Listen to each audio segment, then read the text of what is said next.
Good morning and happy Memorial Day. Thank you to all those who have served our country to make it the country that it is. Thank you for joining us as well. And I'm going to bring in my partner on this holiday Monday, B-Ron. Good morning, B-Ron. How are you?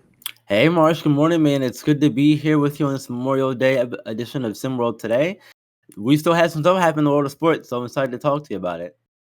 Yes, we did. And we had tons of activity last night where I think the true loser from game three of the Wolves and the Mavericks is us, the viewer, because this thing looks like it's probably headed for a wrap as the Mavericks rally back in the fourth quarter to take game three of their Western Conference Finals 116, 107, 33 points from both Luka Doncic and Kyrie Irving overshadows what was a pretty good Anthony Edwards game.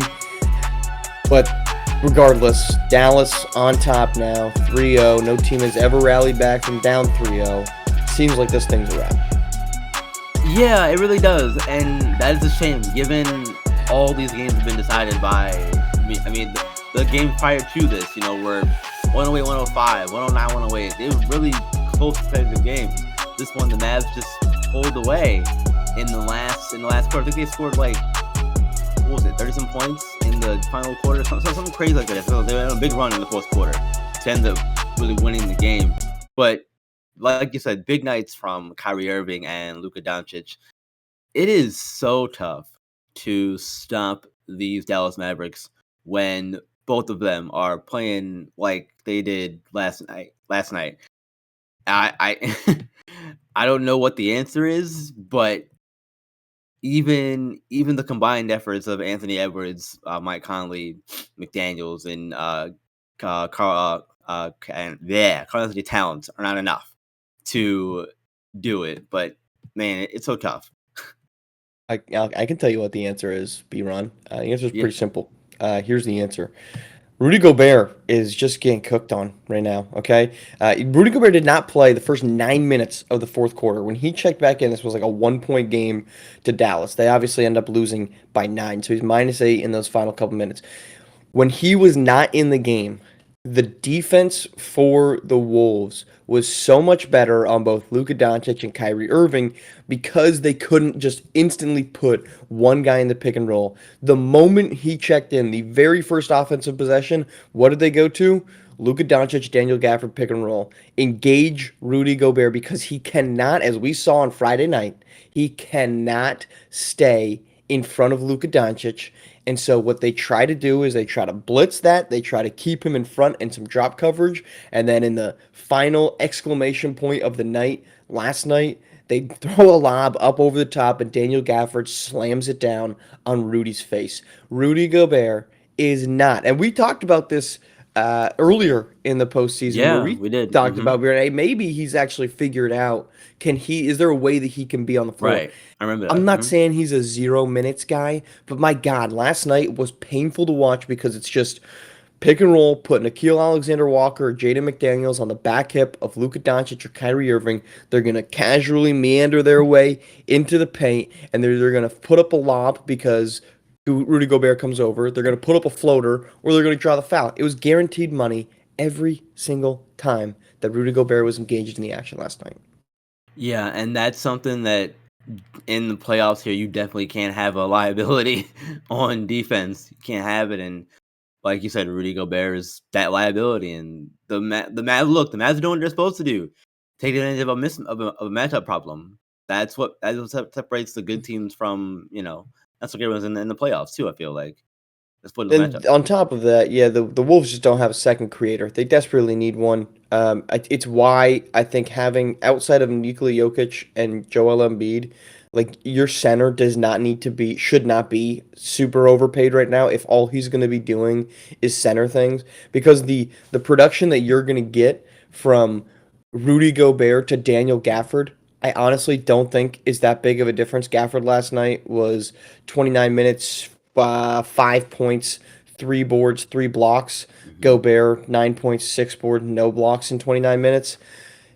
You're paying Gobert and you gave up so much for him, Yeah, but what you're doing is you're taking money away from an opportunity to have a second creator. And down the stretch last night, Luka Doncic and Kyrie Irving. I remember Kyrie, I don't remember what the score was, but it was under 2 minutes to play. You might have had it in that highlight reel where he's cuts to the far side of the screen as you're watching it, and just a step back two-pointer. Like they don't have that outside of Anthony Edwards, and Ant was rolling in that third quarter when they rallied back. They Hmm. do not have a second on-ball creator that can do anything. I mean, you look at not only the box score, but nobody else scored 20 or more points last night outside of Anthony Edwards. Nobody was really highly engaged as a playmaker.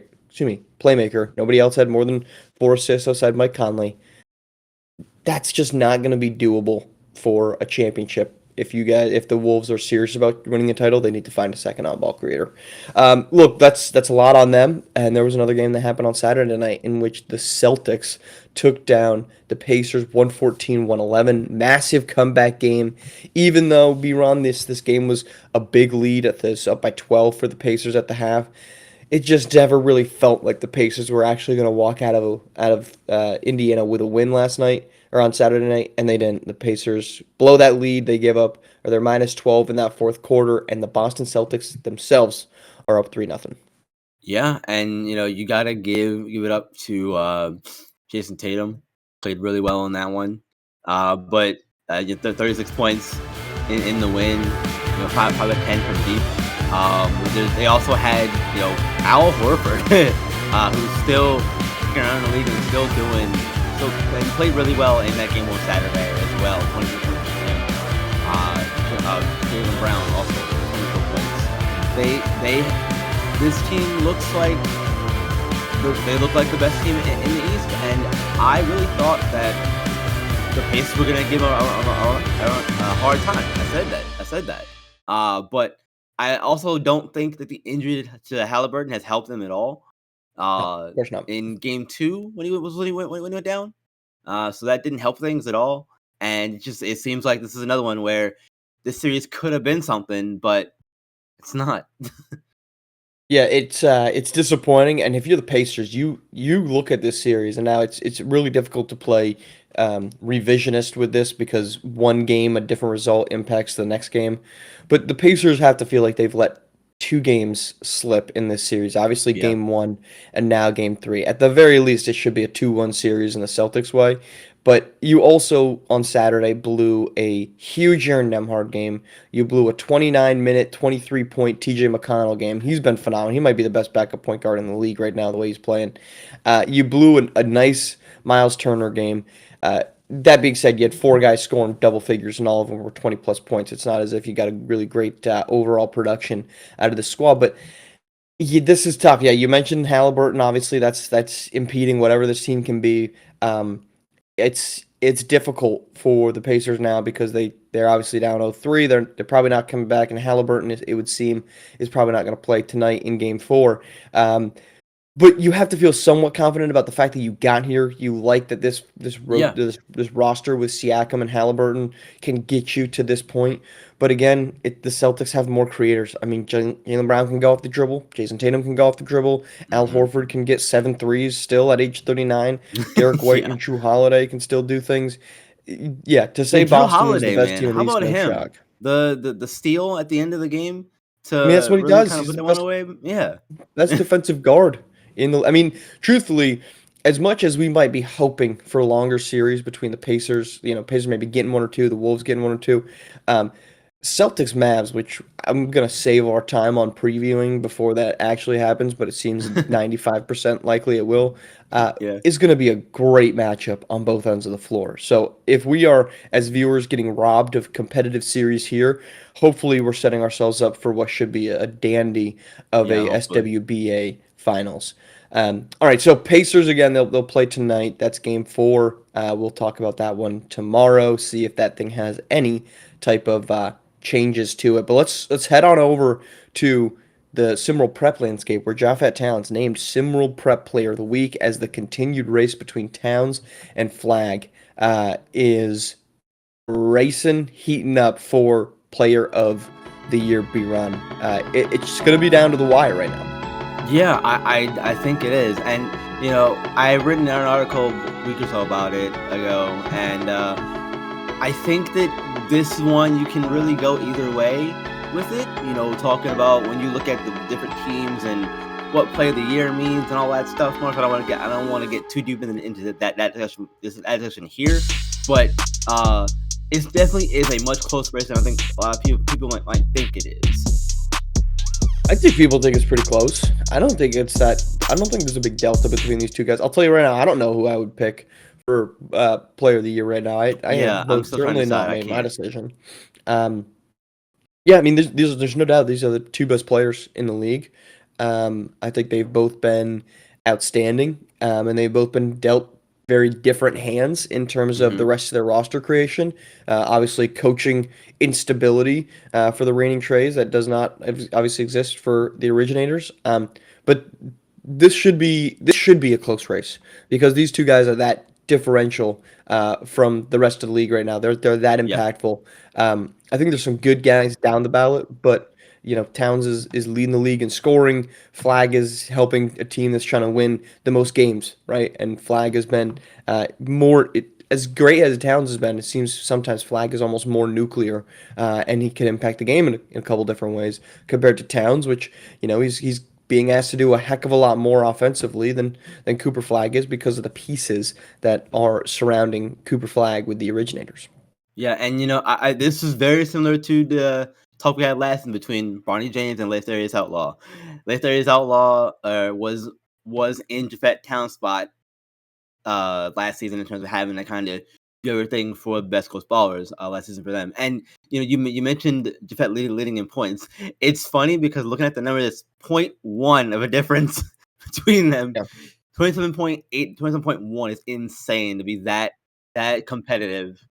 And then you look at the other numbers. Jafet leads in. I'm sorry, Cooper leads in player efficiency, and Jafet leads in points responsible for. So like you can. There's so many different things you can look at for both these players to kind of help make your decision. But even then, it's not an easy choice to make. We've been saying, Marsh. But these two are definitely the yeah. best of the best in SimWorld Prep this season, and this is gonna be, I think, one of those races that comes down to a few points in terms of who actually gets the award. And yeah, it's I envy the voters. I'm one of them, but I envy the voters. You envy the voters. That was the wrong word.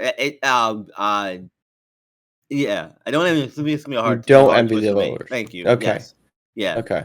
Worked hard this Let's morning, man. say. Hey, it's holiday weekend. That'll get to you. Yeah. Yeah, I don't think there's a wrong answer. Whoever ends up winning this thing, I would be very remiss to be like, this is an atrocity on many levels. It'll be a reasonable winner and a reasonable runner-up. Speaking of the originators, we have news out of old OG land, and that is that Jay Laster has committed to Georgetown University. He is headed to be a Hoya. Played last season for the Yacht Club, this year for the OGs, and Laster, a 35% three-point shooter, is headed to Georgetown B-Run. Yeah, I really do. I like this move. I think looking at who they have already committed. Jojo Kearney and Keith Singleton are committed to Georgetown. You bring in Jay Laster. He's going to be joining other former SimWorld Prep players as well. Nick Donato, Brandon Smith as well. I think this is going to be a solid team this upcoming season, Georgetown. Well, Georgetown has really missed, and I think we're seeing a lot of these younger recruits impressively being attracted to a legacy organization where Georgetown, a decade ago was one of the most consequential teams in Yeah. SWU. They were always in the running for top recruits. That has not since been the case. They've stumbled. I think part of that you could attribute to the changing of the conferences, but certainly that hasn't impacted programs like Creighton or Villanova. But now Yeah. they've started to add back some of the big time recruits that they might have missed on. Now look, Laster, I think, is 56th composite ranked. It's not like you suddenly got the number one overall guy, but still you are attracting names that you previously were not getting to Washington, D.C. to be a Hoya. So I think this is a great move, and I think it's a great move for last year. You mentioned some of the names on there. I think it's a very wide open opportunity as opposed to, going to some other ones. We are it. That is it for our show. But reminder that tomorrow is a massive one where we're going to have, and B-Ron, I'm envious of you calling the game on Tuesday, where it's going to be the Originators and Philadelphia in our SimWorld Prep game of the week at 7 p.m. That kicks off a SimWorld Prep triple header with Southeast Select H-Town and SimWorld Africa Best Coast Ballers. So 3 great games on the schedule, but game of the week to lead things off on Tuesday. We will break that down on Wednesday, and we'll continue to take a look at that one tomorrow morning. But that is it. I hope everybody has a fantastic Memorial Day. B-Ron, thank you for coming in on this holiday morning. No PTO for you. And we will talk to you tomorrow morning, recapping potentially the wrap-up of the Pacers season in SWBA. Thanks for tuning in here on SimWorld TV, the only place you could see the game, be the game.